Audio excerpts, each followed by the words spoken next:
subsídios. Lições Bíblicas Adultos. Bendito seja Deus e Pai de nosso Senhor e Salvador Jesus Cristo. Eu quero complementar a todos com a paz do Senhor. Quero louvar a Deus pela vida de todos inscritos aqui do canal Rascunho DBD. Antes de começar a nossa aula, eu quero desejar a todos os inscritos, somos mais de 870 inscritos, que acompanham o nosso trabalho. Deus abençoe você, Deus abençoe a sua casa, sua vida, sua cidade, estado que você faz parte e até mesmo países. Quero louvar a Deus aqui pela vida de alguns irmãos, todos eles de igual modo, mas o nosso presbítero Balbino e a sua esposa Imantânia, que estão vivendo na Europa, os seus filhos, Daniel, Júlia, enfim, louvar a Deus pela vida da minha família, desejar a todos vocês um feliz ano novo, um ano de bênção, de prosperidade, muitas oportunidades, que possamos aproveitá-las de forma ímpar e usufruir de tudo aquilo que Deus propôs para nós nesse ano. Deus abençoe você. Nós estaremos iniciando um trimestre muito profícuo, acredito. Estaremos estudando sobre apologética, na classe dos adultos. Na classe dos jovens estaremos estudando sobre a verdadeira religião. Isso é pautado no livro de Tiago. Quem tem vários comentários de Tiago vai se usufruir desses textos, porque está pautada toda no livro de Tiago. Tá certo?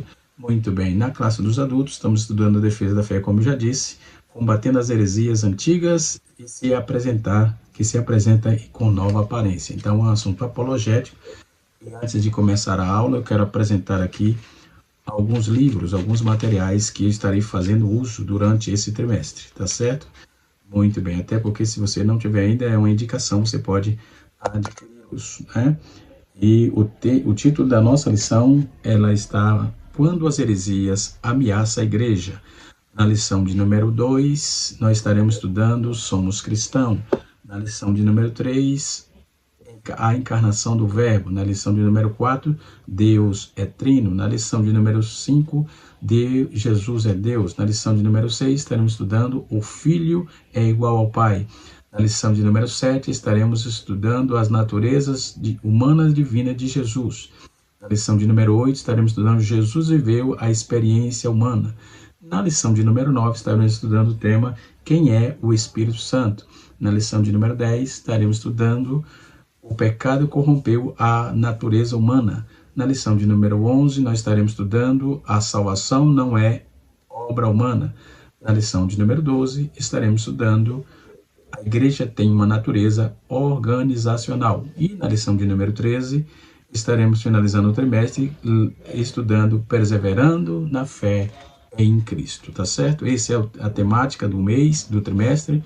E na lição de número 1, quando as heresias ameaçam a igreja. A lição ela está dividida em tópicos, como de praxe. Primeiro tópico, as ameaças dos lobos vorazes. O tópico de número 2 é o que é apologética. O tópico de número 3 é o que são heresias. Então, nós estaremos estudando durante essa temática. Quero apresentar alguns livros, a priori começando por esse, de Louis Strobel, um ex-ateu, e que ele faz em defesa da fé. É uma excepcional obra que você deve ter na sua biblioteca, Você deve ter esse material e estudá-lo,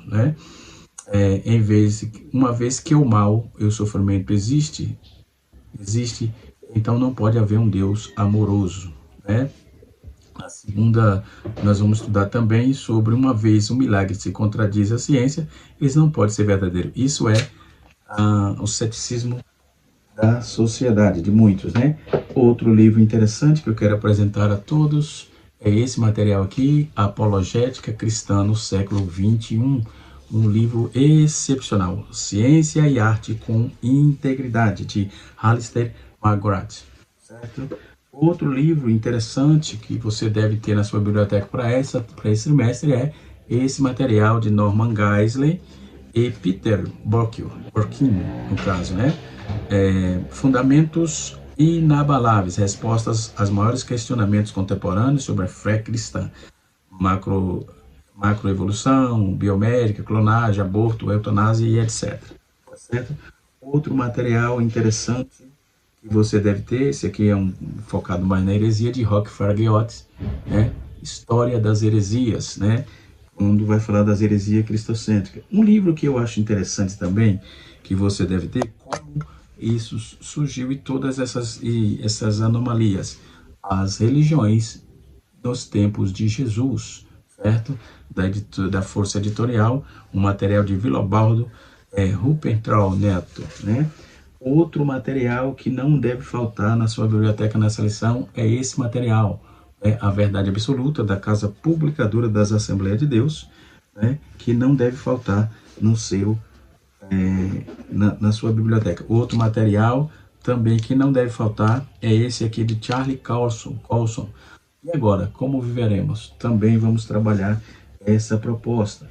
Um outro livro de Timothy Keller, né? Já de saudosa memória, A Fé na Era do Ceticismo, certo? Como a razão explica Deus. É um livro excepcional para esta matéria desse trimestre, né? Um livro que não deve faltar também é essa obra aqui de Norman Geisler, Enciclopédia Apologética. Você vai ter aqui todo o compêndio de fraseologias e o que significa as palavras propriamente ditas. Um material de altíssimo gabarito, né? De uma patente bastante evoluída, né? Nós temos mais de 925 páginas nesse compêndio, nesse calhamaço, tá certo? Então, esses materiais você deve ter na sua biblioteca. Um livro simples, mas muito objetivo também, esse material aqui, ó, de W.D. Reed, né? As Testemunhas de Jeová, refutadas versículo por versículo, né? Um livro também da CPAD, muito interessante, História das Religiões. Você vai aprender bastante. Outro livro também da CPAD, Guia de Seitas e Religiões. Um livro excepcional, né, de Tácito Gama Filho, também de saudosa memória, Seitas Neopentecostais. Esse movimento neopentecostais tem desconfigurado bastante o Sacrosanto Evangelho. Outro livro interessante é esse aqui, ó, Religiões Seculares, né, de Josh McDowell e Don Stewart, certo? Um material bom da IBADEP, fui professor dessa matéria por 10 anos e 6 meses na FAESP, Faculdade Teológica de São Paulo, né? Heresiologia e resposta aceita também da CPAD, tá aqui o material, né? Respostas aceitas, um manual popular sobre as interpretações equivocadas das seitas, tá? Outro livro interessante também do Combatendo o Testemunho de Jeová, de Ezequiel Soares, que inclusive é o comentarista dessa lição desse trimestre, Testemunho de Jeová, comentário exegético explicativo. E isto posto, temos outros materiais aqui interessantes. Eu tenho essa coleção aqui, ó, um curso de apologética que eu fiz há um tempo atrás no ICP, Instituto Cristão de Pesquisa, e nós temos cada volume dessa série apologética, nós temos cerca de 5 seitas diferentes. Nós temos aqui Adventista Sétimo Dia, Budismo, Hare Krishna, Meninos de Deus e Testemunha de Jeová. Tem outros aqui atrás, né? E em uma oportunidade eu posso apresentá-los. Tá certo? Deus abençoe todos. Espero que tenhamos um ensinamento bastante coeso e que possamos aprender bastante, né, com esta matéria doravante agora iniciada, tá certo? Então vamos lá para a nossa lição. No primeiro momento, o que é apologia? Eu quero usar para esta terminologia, além do livro também que eu recomendo que adquiram, né, que é esse livro aqui, além de explicar o que é apologia. A apologia do grego significa defesa, discurso ou tratado em defesa de alguma coisa, principalmente no caráter religioso, constituindo-se uma subdivisão da teologia, né? E exige-se da apologia cristã que seja argumentativa, lógica e sistemática. No campo teológico, sua missão é sair do campo para resguardar a integridade das verdades referentes a Deus e a fé cristã. Em sua primeira epístola, Pedro exorta-nos, estamos sempre preparados para apresentar aos incrédulos as razões da nossa fé. Né? 1 Pedro 3, versículo 15. Né? Dentro desse proposta, nós vamos começar já a nossa lição. Né? Glória a Deus. Então, dentro dessa questão de apologética, né? Nós vamos trabalhar uma proposta abrangente dentro desse quesito, né? Uma matéria que eu gosto, uma matéria que eu tive a honra de, ainda aprendo, claro, né? Sou eterno aprendiz, mas tive a honra de ser professor titular por 10 anos e 6 meses em uma das nossas faculdades teológicas aqui da Assembleia de Deus em São Paulo, né? A qual eu faço parte desde quando aceitei a Cristo, né? Apologética é um substantivo feminino, né, no pensamento de firmar-se na fé comprovada pela razão. É a defesa da religião cristã contra o ataque dos adversários. Né? Defesa insistente e argumentativa de uma religião, doutrina e pensamento. É o dicionário Aurélio da nossa língua portuguesa, que traz o significado de apologética. Né? E heresia. O que é heresia? Heresia é contra o que é comum. Né? Aquilo que é comum dentro de uma sociedade, dentro de um grupo. Se você vier com outra visão, isso realmente torna-se uma heresia que é contra o que é comum, tá certo? Então, a palavra heresia é uma definição feita pelas igrejas protestantes, é a oposição à mensagem ensinada por Jesus. A heresia é dita da própria Bíblia. Uma heresia consiste na negação, dúvida e pertinaz em parte de um cristão ou uma verdade que se deve crer na fé divina. Não é? Então, dentro do significado geral, que diz respeito à apologia, significa escolha, opção, termo de origem de termos gregos, que é haireses, né? Que ocorre quando um pensamento de alguém tem um pensamento diferente de um sistema ou de religiões, como sendo quem pratica heresia, que é considerado um herege. Então, heresia é uma doutrina que se opõe frontalmente aos dogmas da igreja, fora do contexto da religião. Uma heresia, ela também pode ser um absurdo e contrassenso, né? Então, a heresia acontece quando qualquer indivíduo ou grupo resolve ir contra uma religião, em especial aqueles que são muito rígidas, que surgem como a igreja católica no século XVIII, em especial no período da Idade Média, quando ela começou a sentir-se ameaçada por pessoas que criticavam seus dogmas e seus ensinamentos. Então, a definição tanto da igreja católica como das igrejas protestantes diz que heresia é uma oposição à mensagem ensinada por Jesus. Heresia é dita na própria Bíblia, ou seja, uma heresia consiste em negação ou dúvida acerca pertinaz por parte de um cristão de alguma verdade que se deve crer com fé divina. Então, heresias aparecem ao longo da história da igreja pela negação ou recusa voluntária de uma ou mais afirmação da fé. Tá certo? Então, nós temos também a nossa declaração de fé aqui em algum lugar. Tem esse material aqui, ó. Também que você deve ter, não deve faltar no seu compêndio aí de material que você tem no seu arsenal, em defesa da declaração de fé da Assembleia de Deus, né?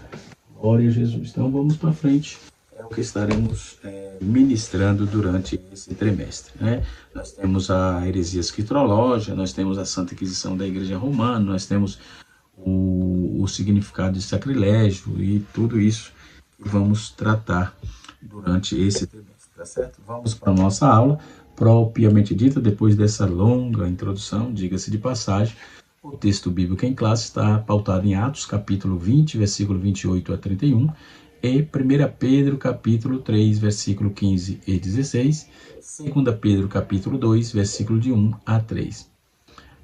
O texto diz assim: olhai, pois, por vós, por todo o rebanho e por todo o rebanho, sobre o que o Espírito vos constituiu bispo, para apacentardes a igreja de Deus, que ele resgatou com seu próprio sangue. Portanto, eu sei isto, que depois da minha partida, então entrarão no meio de vós lobos cruéis, que não perdoarão o rebanho, e que dentre vós mesmos se levantarão homens que julgarão, que falarão coisas perversas para atraírem os discípulos a si.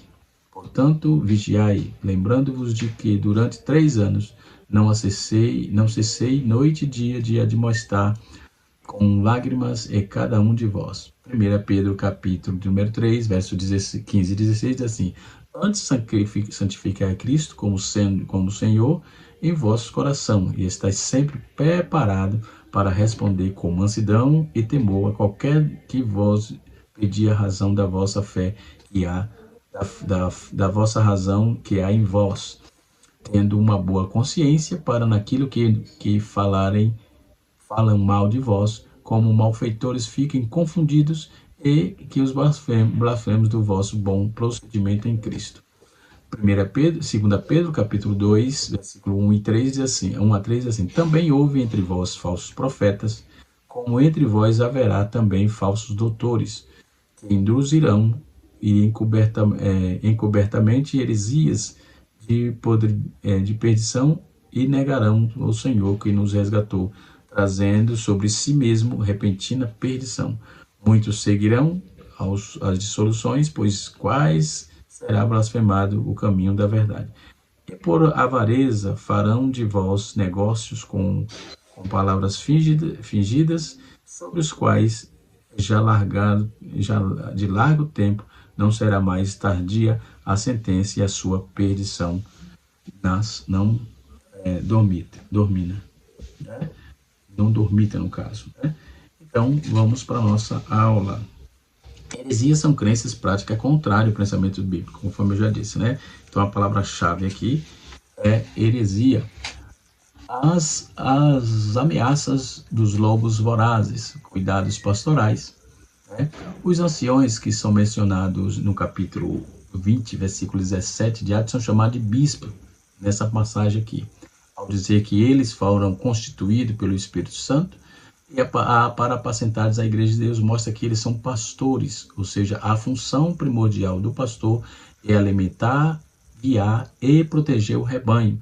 Então, o Novo Testamento emprega essa metáfora ao tratar o relacionamento entre pastor e rebanho na igreja. A exortação apostólica aos líderes da igreja visa proteger os irmãos e as irmãs da heresia e guia todos na verdade do Evangelho. Esse cuidado aparece nos ensinos de Jesus, né? Quando ele fecha dizendo: depois da minha partida. Essa expressão é uma palavra profética, pois João não está apenas, o apóstolo não está apenas se referindo à palavra de Paulo, no caso, né? Ele está apenas se referindo à sua morte, mas também ao avanço dos hereges no meio da igreja. Então já tem contextualizado esses lobos, essa palavra, lobos cruéis ou lobos vorazes, são falsos doutrinadores, falsos ensinos, e as igrejas estão vivendo isso em larga escala, né? Muitas mentiras, agora em janeiro já começa, né? Muitas pantomimas, muitas pataquadas, como diz o nordestino, e não acrescentem nada à igreja, pelo contrário, só deforma, não transforma, não diz nada. É uma tribulação que causa na igreja, né? Nós começamos todos esse movimento, podemos dizer que é de um movimento de uma denominação falida, né? Ou de uma igreja, de um lugar. A igreja não fale, não se desvia e nem fica pobre. Porém, o denominacionalismo trouxe para a igreja um peso, né? Jogou na igreja uma responsabilidade que não é dela, né? Porque a igreja de Cristo não pratica heresia, ponto. A igreja de Cristo prega a verdade, vive a verdade e anda na verdade. O resto é conversa para boi dormir, como diz o nordestino também, né? Então, nós vamos observar que Pedro, depois de ensinar que o Espírito Santo inspirou os profetas do Antigo Testamento, capítulo 2, versículo 1, capítulo 2, 2 Pedro, capítulo 1, versículos 19 a 21, eles nos mostram e apresentam um verdadeiro ensino. Nem sempre é suficiente para impedir a manifestação dos falsos, né? Tanto que, ao falar a respeito dos profetas legítimos, né, entre os hebreus, por exemplo, ele resultou também que havia entre o povo falsos profetas, como haveria de surgir nos tempos antigos. Eu quero dar uma pausa aqui e apresentar outros materiais também que é muito relevante para a vossa leitura desse negócio, desse tema Evangelho, Cristianismo puro e simples de C.S. Lewis. Outro material que não deve faltar para esse assunto é John Stott, como posicionar-se biblicamente diante dos desafios contemporâneos. O cristão em uma sociedade não cristã. Precisa ter. Outro material que você não deve faltar, né? Você deve ter esse material da editora Sinodal, a editora Sinai, Enciclopédia das Religiões, né? Outro material que eu gostaria de indicar também, dando essa paradinha aqui só para fazer essa indicação, é essa enciclopédia aqui, esse dicionário. Ó, esse dicionário aqui. É interessante e necessário. Dicionário de Religiões, Crenças e Ocultismo. Né? É necessário para que possamos continuar combatendo, aprendendo e saindo desse contexto. A apologética, ela contesta as visões acadêmicas de distorção do cristianismo, né? Então ela combate tudo isso, ela conversa com esse público, né? Esses acadêmicos que gostam de deturpar a palavra, de deturpar o cristianismo, né? Então ela conversa e a ideia é fazer a defesa propriamente dita, né? A origem dos falsos mestres, conforme eu já disse, e a etimologia da palavra apologética. Nós temos aqui no segundo tópico da nossa lição, né? Nós temos que definição está em 1 Pedro capítulo 3, verso 15, né? Que traz a ideia de apologética cristã, a defesa lógica e racional da fé cristã e suas práticas doutrinárias. O termo vem do substantivo grego apologia ou apologia, né? Que literalmente significa defesa, respostas. O termo grego traduzido por responder, preparados para responder com mansidão. Né? A apologia é uma tradição literal, sempre preparando para uma defesa, e na versão bíblica chamada Nova Versão Transformadora, a NVT, emprega o termo explicar. Né? E assim, sempre preparado para explicar, a apologética mostra que o cristianismo é racional e os dados da revelação podem ser explicados de maneira metódica e sistemática, portanto, aceitável. Jesus, portanto, aceitável. Né? Jesus disse que devemos amar a Deus sobre de todo o nosso coração e de todo o nosso entendimento. Ensinar devemos amar também. Isso nos ensina que devemos amar a Deus por completo, com o corpo, emoções e o intelecto. Ok? Em que defesa Pedro se refere? É no capítulo 16 do seu texto aqui proposto. Né? Há um argumento, há quem argumente que essa defesa seja resposta a uma acusação, visto que essa mesma palavra, apologia, ela aparece no sentido do Novo Testamento, como defesa de uma acusação. Então vejamos que a Bíblia já norteia, já defende, já busca a defesa do cristianismo. Então, essa visão bíblica, obviamente, é uma visão pertinente e dentro da coerência que Pedro fez a aplicação, né, nós podemos observar que nós temos que ter sabedoria, temos que ter conhecimento tanto da nossa fé, como também do que estamos sendo combatido, né? Que é alguém tentando combater a fé cristã. Temos que ter conhecimento, ter domínio para que possamos defender de forma clara, veemente e de forma contundente o que temos, o que cremos e o que obedecemos, né? Então, quando vamos trabalhar essa proposta, nós vamos observar que Pedro se refere a essa questão de defesa, né?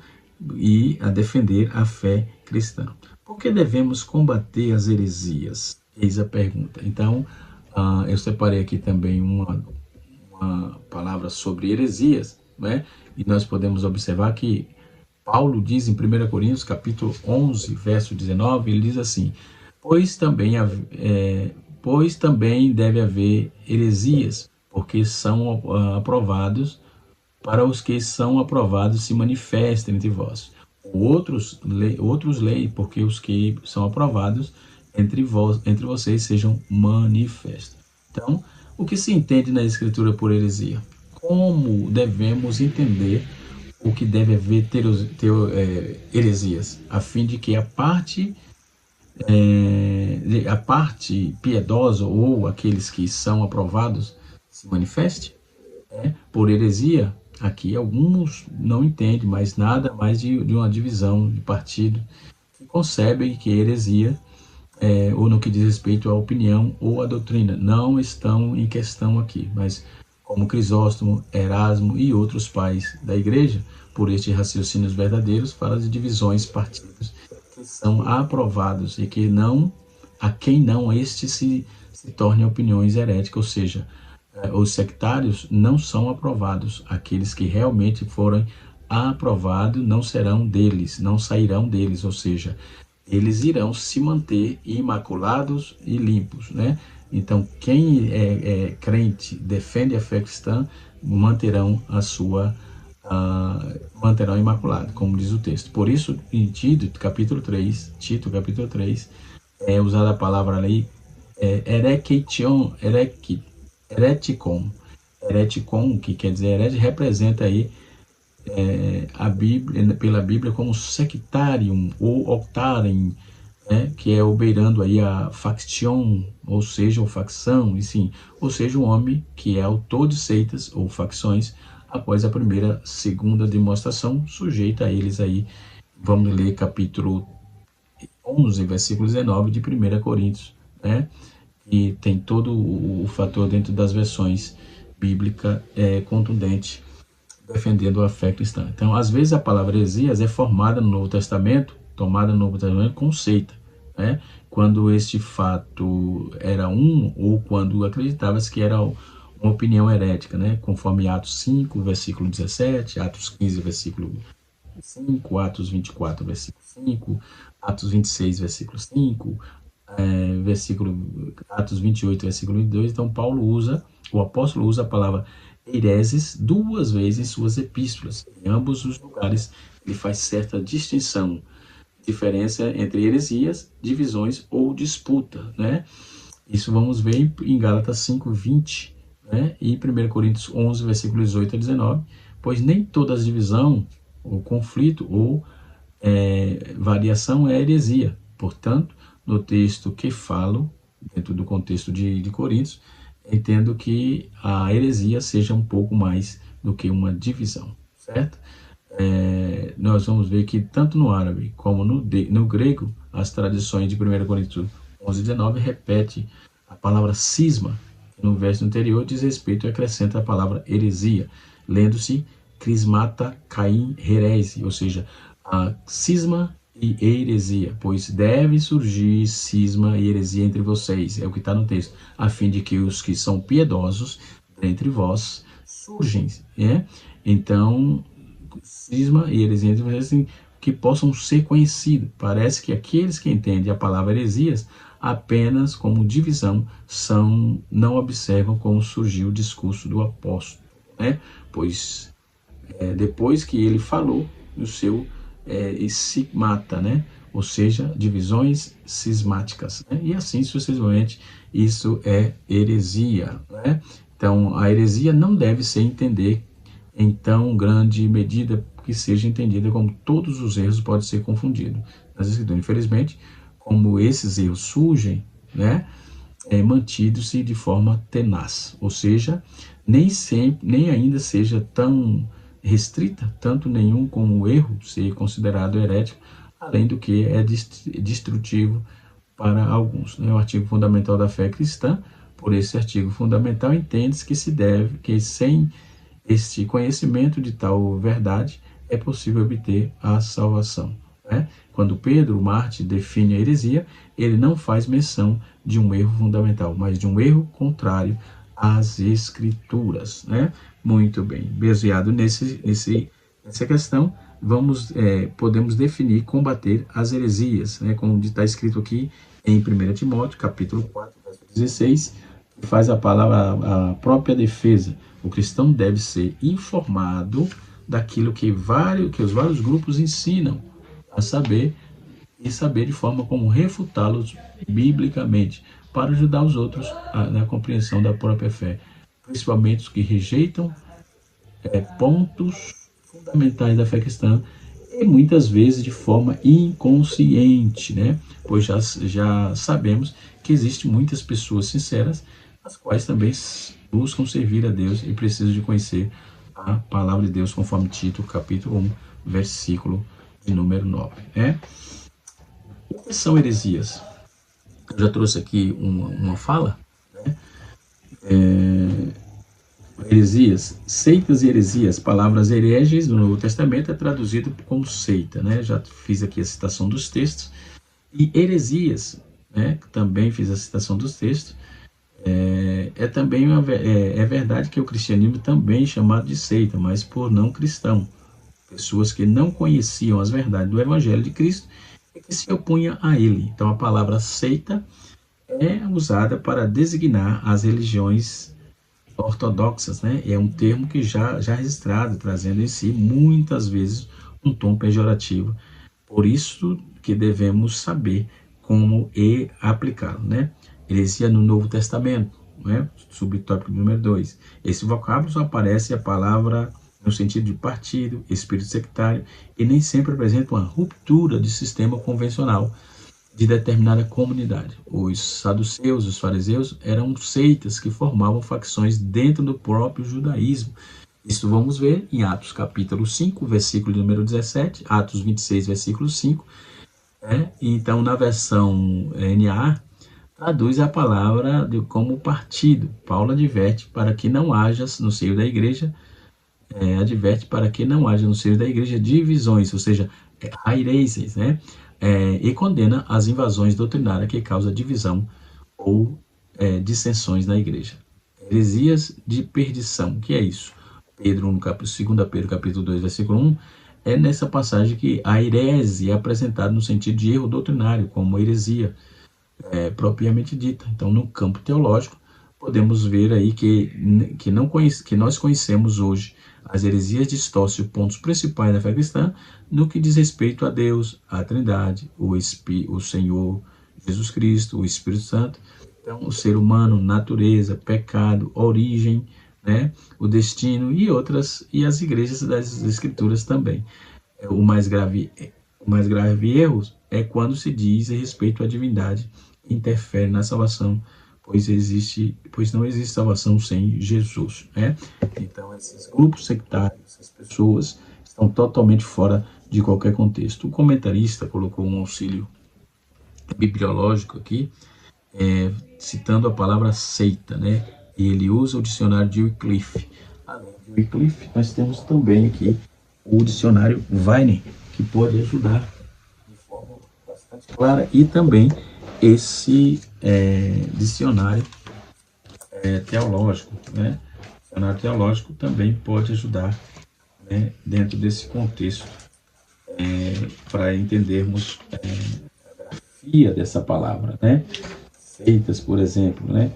Seita, do latim, secta, seguir, seguir, acompanhar grupo de pessoas que optam por seguir uma doutrina contrária à ortodoxia. Então, esses são chamados de heterodoxos, né? Quem segue contra, quem vai contra é chamado de heterodoxo, né? E assim sucessivamente. Então, eles vão contra a ortodoxia da palavra de Deus e do evangelho que é pregado, né? Então, quando está escrito sobre heresia da perdição, nós temos, dentro desse contexto, um sentido de erro doutrinário, essas heresias que distorcem os pontos fundamentais da fé cristã. Esse livro, ele traça muito bem, bastante abrangente, no que diz respeito a essa contextualização de seitas, usando, sim, de forma didática, trabalhando sobre o cristianismo. É um cisma, é uma camisa de força, a igreja é responsável por muitas injustiças. Como pode um Deus de amor mandar alguém para o inferno? São essas perguntas que se fazem, né? E aqui, vou logo dando a letra, a pista, na página 97, você vai procurar lidar com esse tipo de situação e aprender para poder desenvolver esses argumentos quando estiver defendendo essa questão, tá certo? Como pode um Deus de amor, né, mandar alguém para o inferno? Duvido da existência de Deus que julga alguém que segue, que exige sangue para aplacar a sua ira, comentou a confusa Hartmut, né, uma universitária alemã. Alguém que precisou morrer para que Deus dos cristãos nos perdoasse, por ele não podia simplesmente perdoar. Além disso, existem tantas outras passagens no Antigo Testamento que Deus ordena massacre de seres humanos. Essa era a frase dela, né? Tudo isso é desconcertante e concordo, comentou Jossier, uma funcionária de uma galeria de arte em Shoyo, né?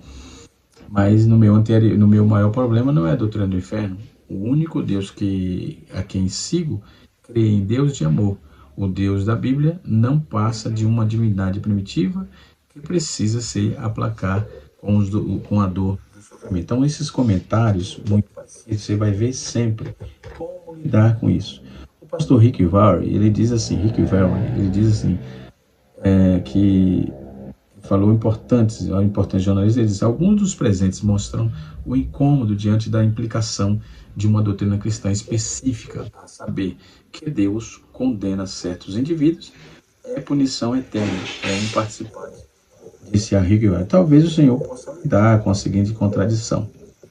Wendy falou assim, uma repórter não cristã presente, um cidadão americano merecedora da mesma proteção que o membro mais antigo de uma igreja merece. Mas quando morre, ele irá para o inferno, porque não é salvo. Eu lhe pergunto, o senhor acha que seus seguidores, foi o Indy que perguntou, aqueles que frequentam a igreja, os que lêem os seus livros, os que seguem suas palestras em todo o mundo, são intelectualmente sofisticados a ponto de lidar com essa contradição? Rick Warren perguntou assim, respondeu: a sua igreja não via contradição alguma nisso? Não convenceu boa parte dos jornalistas, né? Mas ele que alegaram que os cristãos que acham que existem pessoas destinadas ao inferno devem considerá-lo desguaias, ou seja, de perspectiva de divindade e valor. Então, não é possível que exista um Deus que julgue. A obra de grande influência dentro disso Hábitos do Coração, de Robert Berlin, né, que fala do individualismo expressivo que domina a cultura americana. Em seu livro Bale, ele observa que 80% do americano discorda com a afirmação de que um indivíduo deve chegar às suas crenças religiosas, independente de qualquer igreja ou sinagoga. Então, precisamos estar constantemente combatendo esse tipo de problemática e a igreja precisa se equipar para isso. Então, esta é uma oportunidade ímpar que você deve perguntar para o seu professor, para o seu mestre, tá? Que Deus em Cristo nos abençoe. Na lição que vem, lição de número 2, nós vamos estudar a autenticidade, ou seja, somos cristãos. É o tema da lição do ano da semana que vem. Essa lição estudaremos agora no próximo dia 5. Hoje nós estamos no dia 1º, numa quarta-feira, e eu quero louvar a Deus pela vida de todos vocês. Se você ainda não é inscrito, está passando aqui por esse canal, se quiser nos ajudar, se inscreva, compartilhe, deixe seus comentários, e eu estarei respondendo, tá? Até porque eu não deixo comentários sem responder. Deus abençoe a todos, no nome de Jesus. Canal Rascunho DBD, ensinando para transformar.